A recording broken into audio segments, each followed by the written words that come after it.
saying so far about monitoring and evaluation, I want to ask, what's the difference and similarity between monitoring and evaluation? I think, let me start with the similarity. Both monitoring and evaluation provide information for decision making. Okay. But the difference is mainly, as I said earlier, monitoring is a continuous process, Okay. while evaluation is episodic or periodic. It can be done at different intervals, as I mentioned earlier. The main focus for monitoring is to make some certain improvements within the program as you're implementing it, to document your performance and so on. While for the evaluation, usually is to change strategies and you look at the results you have achieved. For example, as we mentioned a result chain, let's say a results chain.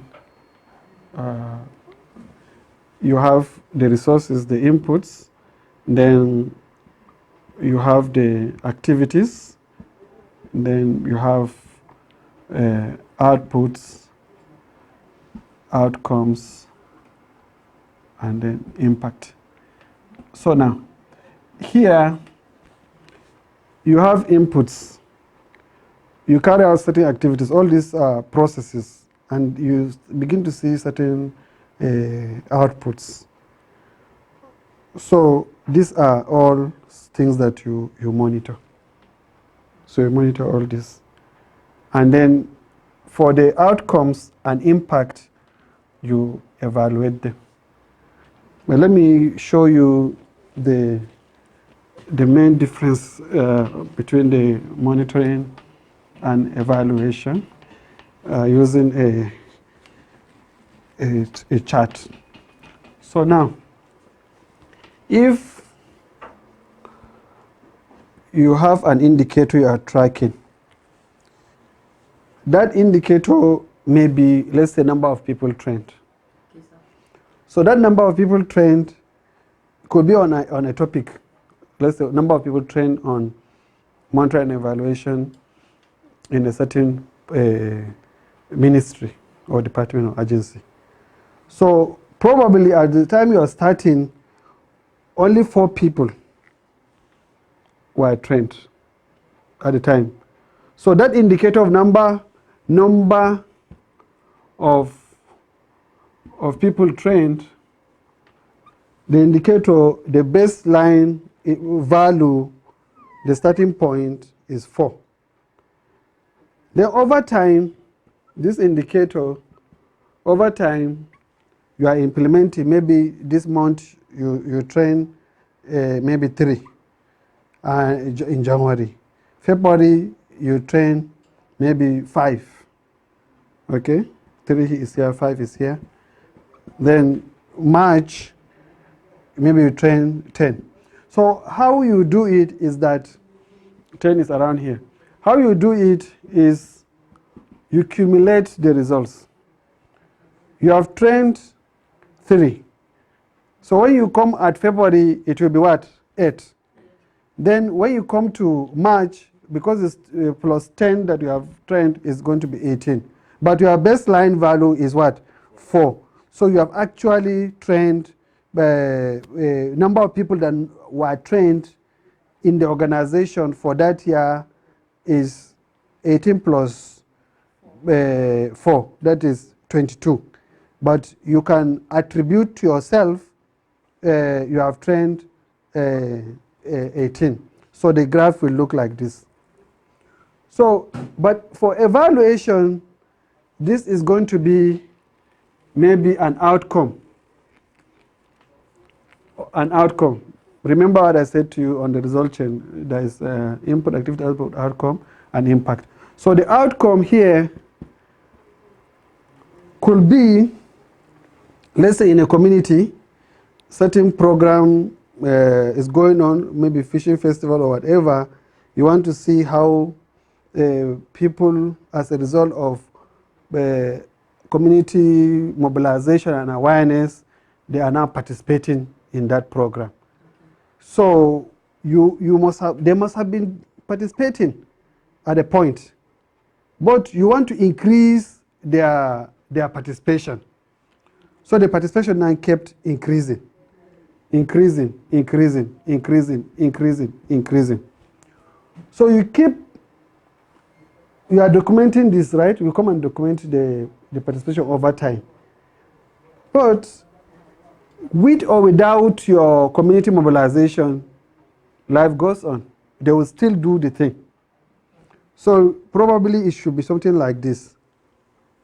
Without you, they call it counterfactual, without you, without your intervention. So with your intervention, you are able to get so much. So for evaluation, somebody would like to know the difference. So the difference between without you and with your intervention. So you periodically come and check that result. So mostly that is the main difference. However, when you see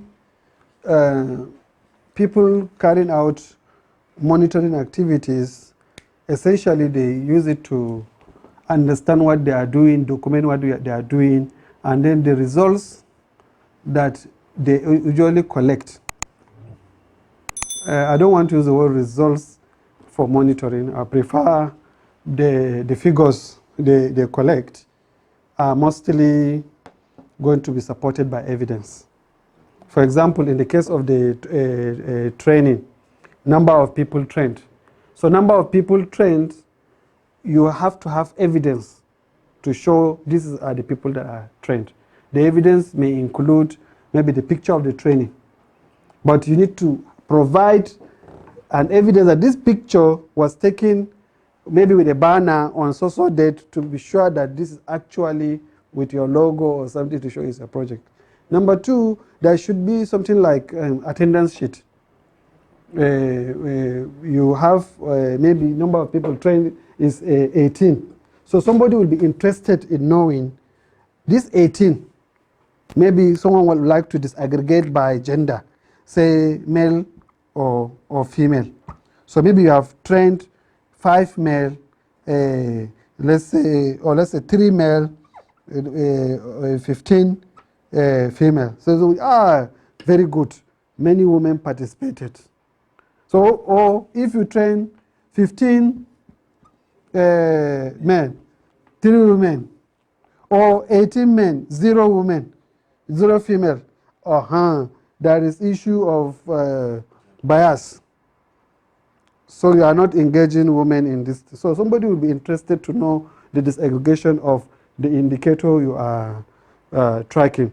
Another thing maybe for the training still as an example, maybe the training materials, the training curriculum, somebody will be interested to know. So but all these evidences, you need to put them in a folder.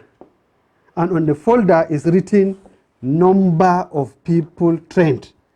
Then you put all the pictures, the evidence, the attendance sheet, pre and post test, training curriculum to show that you have done that. So, but for evaluation, somebody may be interested in knowing certain things. For example, someone may be interested in knowing whether you are very efficient in implementing your project. So someone will come and consciously develop tools to calculate maybe a value for money, cost benefit, whatever it is, to show that you are very efficient. So, but someone may be interested to know whether you are effective. You are able to achieve the results you set to achieve. There is the outcome you set to achieve. Yes. So somebody will be interested in knowing that. So that is also where you can commission an evaluation and come and discuss with stakeholders and get their perceptions and do some few calculations here and there. And I will explain to you how to conduct evaluation later. So you can do that. You can even do evaluation to measure sustainability. You can do evaluation to measure impact of what you are doing. And impact can be something that you intend to achieve from the beginning. Positive impact, you achieve it. So this is intended positive. Yeah. But there are times that you implement a project and you get positive things that you even did not envisage. It's also very good. But you may also implement and get unintended negative. So those unintended negatives, you need to learn from them. Let me give you an example. Let's say you have a program to do to construct water boreholes.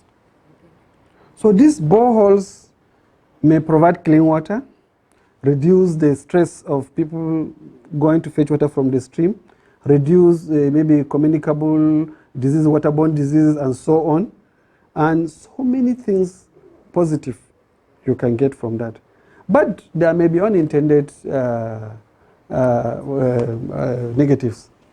For example, when you provide water in a community, some other communities that don't have water, they may migrate to that community and stretch.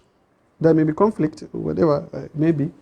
Maybe the men from the community that have water, the women would like to marry them. So they move from their community to marry and stay in the community where there is water so that they will not suffer. So definitely there are many unintended things. So when you evaluate, you will get to know that.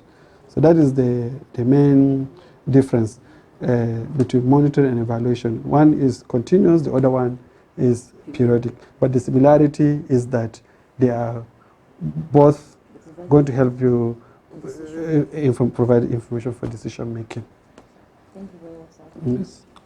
All right, this has been so educative, and I just want to ask, in line with all this, what basically are the benefits and the importance of monitoring and evaluation in a nutshell? I think the main benefit is the resource allocation. It will help you allocate resources efficiently, and you will be able to achieve results effectively. And that is you also prove. Let's say you are a politician now. If you are applying monitoring and evaluation, you will have indicators to show people that, look, this is what I plan to do with you, and this is what I promised you, and then here is what I have delivered, and they'll be able to you will be able to show them evidence that this is what you have delivered. Then government will be able to allocate resources optimally, and then the interventions of government will be targeted to people that need those interventions. So it's not like you just come and do interventions where they are not needed and so on.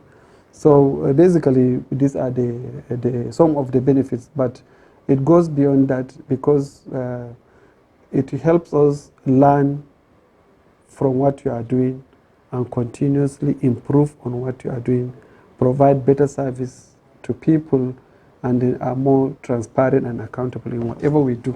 So I think these are some of the benefits, but as we go on in the discussion, maybe I can get more benefits.